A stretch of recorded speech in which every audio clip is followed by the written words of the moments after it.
Okay, I'm going to address this comment. I'm going to address this comment respectfully to the commenter.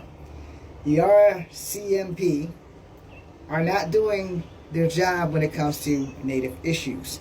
It is not a cult that are dropping bodies off. They don't even get the bodies, which means you're not up to speed on things.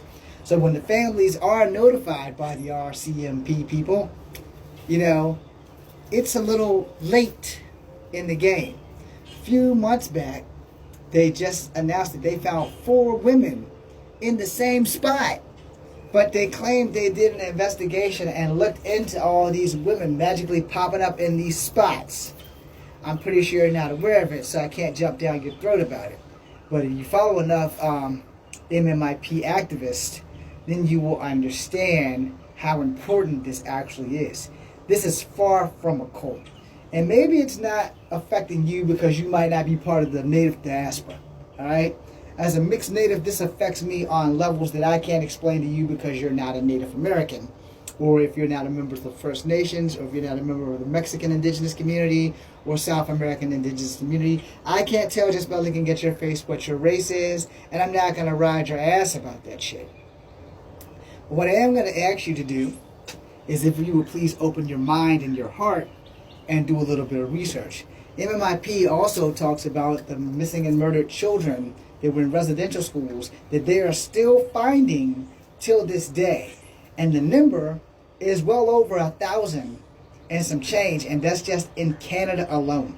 They haven't scratched the surface of American residential schools, and if they have, they've been keeping that shit on low, and nobody has said anything about it on TikTok for about 8 months now. None of it has come across my FYP, nothing. And they also haven't said anything about it since the death of Frank Young up in the Canadian province.